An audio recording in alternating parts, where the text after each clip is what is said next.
So this is the Ranked Nova N60, which is a 60% but $40 gaming keyboard that is aimed for pro users, but that actually is at an affordable price. So first up, the packaging is pretty nice. You do have some covering paper there. You have a message from the Ranked team, which is also nice. You can follow them there. And then we have our keyboard, which of course comes with the relatively standard 60% layout. So here we can see that, but we'll leave that for now. Underneath that, you do get your detachable USB Type-C cable. You do have your keycap puller here. And then also you do have your switch puller. And then finally, you have your quick startup guide, which is always handy. Let's just get that out. If you have a keyboard with so many functions we're definitely going to use. So the cable is what, 1.5 meters. So pretty decent cable. It's not braided, but it is again a detachable Type-C cable. All right, so there we can already see all of the RGB lighting, which does shine through quite nicely. It's actually quite bright, I will say, with all of the lights and everything on, one up there, two there. You can see it quite clearly, so I'm happy about that. So just the cable. Now, as for the build quality, it actually feels pretty solid with no noticeable flex, and it doesn't feel cheap as well. It is plastic, of course, and it's not too heavy. Some of the other keyboards, usually the much more expensive ones, are quite heavy as they use a metal component inside. But this one might as well, but it's not as chunky as some other ones. Now, comparing the build quality to the price point, not bad at all. So good job with the build quality and all of that rank. So I'm happy about that one. They do feature an anti-vibration and a noise reduction foam. So underneath all of this, there's different layers, the PCB and so on. But they added a anti-vibration, which just helps reduce any vibration from the switches, and then also a noise reduction foam, which, just like it implies, is just going to reduce some of the noise when typing. Now, of course, depending on the switch you go for, you have clicky switches and non-clicky switches, or lighter clicky switches, more silent.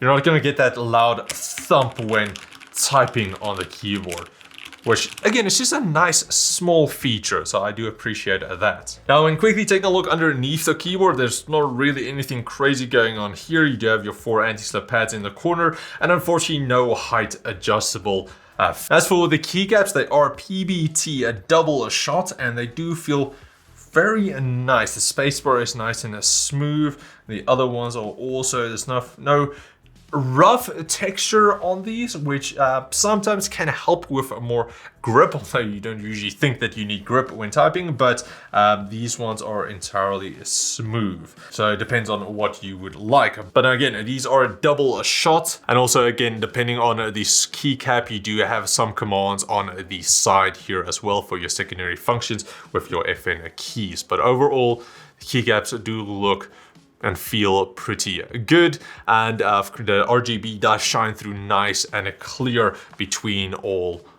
of the text there, all of the engravings. Now then, as for the switches here, so these ones are the Gateron Brown Pros. Of course, you do get the standard Gaterons, but what makes the Pros different from the standard ones is that they are pre-lubed. So that just reduces some of the wire rattle. Now, I usually didn't have that much problem, but I can definitely feel that they are a bit smoother, so that is nice. I'm just typing away on the key on the laptop there. Now, you do have a few different options as well. You don't just have the browns, you do have yellows, blues, reds, blacks, I believe, and so on, and also the Pro version and the non-Pro version. So you have plenty of options there. But as well as you having all of the different options, these ones are also hot swappable. So if you can just get these out, you can actually pop them out and replace them with a different one. So these are the 2-prong ones. Now, of course, it just depends up to if you would like to do that. I usually don't replace my switches, but A lot of people do like that option, and as you guys can see, it just pops out like that, and it's pretty easy and simple. So you do have the option. All right, so let's quickly hear how it sounds, and as well as with my bad typing.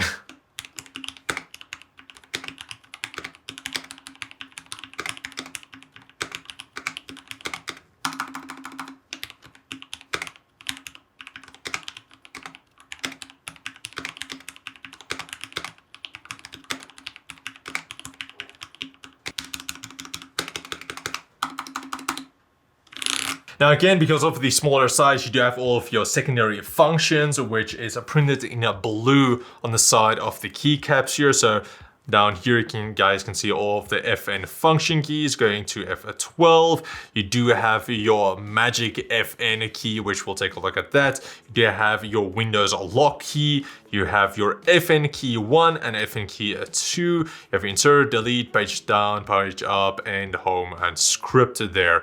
Then over here you have your brightness, I believe, and then also your effects and speed for the RGB. Almost missed this down here at the spacebar. You do have all of your media commands as well. Now, something unique that I actually wanted to try out is that they say there's a tap mode, which if you want to use the arrow keys, you just tap instead of actually pressing the FN functions, and you'll be able to use the arrow keys like that, which is just usually a bit faster. How it works is that these 4 keys are your arrow keys. Shift is up, left, right, and down. So all you need to do is actually quickly press it, and it's going to use it as arrow keys. So I can easily go up and down without needing to, of course, press the FN key and then press a different key, which is usually just a bit of a hassle. I just quickly want to go up and down in a different text and so on to adjust that. Whereas with this,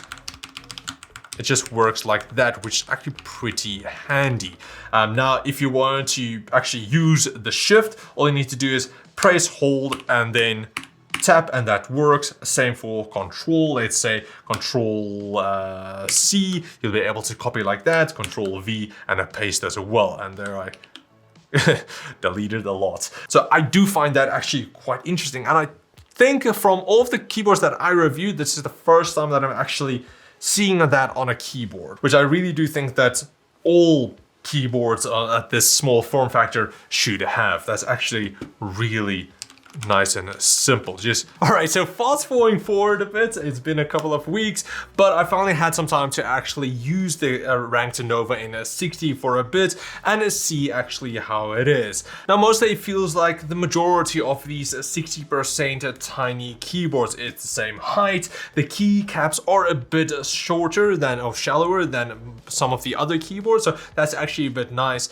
But I do still find, and that's the case for all of these smaller 60% OEM kind of style keyboards, is that they are a bit too high for me off the table. That's just how I personally type. I do like to have a palm rest, but because you don't have any keyboard or flip out feet, then that's going to be a bit too flat for me. So it's not perfect for me, but honestly, I am a bit nitpicking here. It's really small problems, and especially for $40, I'm not really gonna complain that much. So I'm okay with that. Now, as for the typing experience, it was very, very nice. And I have to say, again, this is the first time that I'm using these Gateron Pro switches, and I do feel really nice, very, very smooth. So I do like them. For gaming, it's okay. You have everything that you would really need. But if you do use a lot of macros, then of course this is going to be a bit limiting. But I have no problem at all. The spacebar was nice and solid. All of the keys felt nice, responsive, and smooth. And again, the Pro switches, even though it's just slightly the lubrication that they added, do make it feel a bit more soft almost to the touch. For typing, however, it was actually even better with the smoother switches.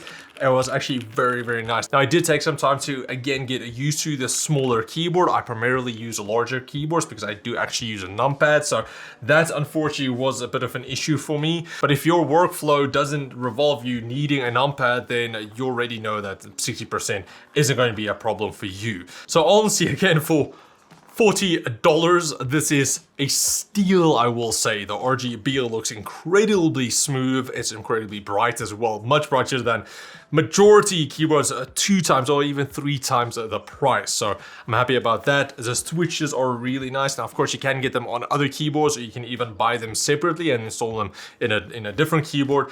Of course, it's just a plus because you don't have to spend more money, and especially $40. Now, the only thing that I didn't go over is the software and also some of the additional controls. Now, I'm not going to go over everything in detail because you do have a lot of your secondary controls, your media, your play and pause, your print screen, home, your FN keys, all of that. So everything is labeled here.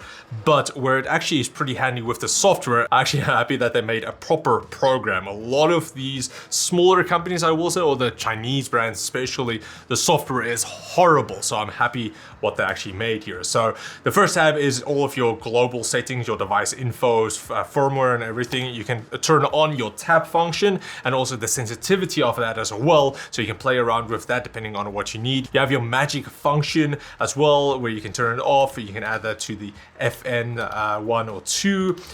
You have your caps lock key as well. So if you press the cap lock, it's actually going to light up, which is handy. You have your debounce count and you can also reset it. Now, where the additional controls come into, where you can assign different controls to each of the keys, and you have all of that here on the side, which is also quite handy. But not only that, you have your secondary function, your FN1 keys, where you can additional controls there, and then also your FN2, where you can see all of your multimedia and so on, your brightness levels and so. And then finally, you have your tap function as well. Now, I played around with the tap function a bit, but it only looks like it works on these keys. But for my use case, it didn't work yet. So hopefully in an update or something they can add that, but it might just be for me not working currently. But you can play around with that. And of course you can create your own profiles and so on. Now for lighting, you have a bunch of different effects here, which you can just go play around with. You have your brightness effects, you have your speed controls, all of that, and then also your colors. You can go colorful mode, whatever, and you can add your custom colors as well. But I'm still just going to stay with our normal or surfing right. So that's just going to surf through the lighting there. Then next up you have your macros, which you can go and record if you want to do that. And again, look at the software. It actually works really, really well. So you have those as well. Next up you have your music. I don't really use this, but you do have that as well, where it's going to pick up your microphone, I believe, or the speakers. So you do have that. So overall, the software is really, really nice. And with all of the different layers of secondary functions that you can apply with just the default, your FN1, FN2, and also your tap functions, it's actually very, very handy. But that is honestly pretty much it. The typing experience was decent. I'm not too crazy about these smaller keyboards, but that's me personally. People die for these, so you do have that, especially at the price point of $40. You have the perfect entry keyboard to get into the smaller 60% type of keyboards. Now, one problem that Rank does face is that the $40 to like $60 range is very, very competitive these days. There's so many different keyboards that you can actually get, and you can even get wireless versions, which has all of the same functions, but the build quality is lacking though, but it's wireless, so you do have plenty of options. So that is the only problem where Ranked is kind of getting into, but overall the keyboard is very, very solid. The build quality is solid, the RGB is good, the switches is good, everything is honestly just good. If I take my personal issues out, there's honestly nothing to complain about. So it's definitely a buy from me. So if you guys are looking for a smaller 60%, a super affordable mechanical RGB small keyboard, the Ranked Nova is definitely one that should be top on your list. So yeah, definitely good job from Ranked. Big shout out to Ranked for sending the keyboard over for review. Also, I think it's their first keyboard that they made. I could be wrong about this, but if so, good job, Ranked. So, but yeah, thanks for watching, guys. If you did enjoy it, please like, subscribe, and comment like always. I'll take all of you next time. Cheers, guys.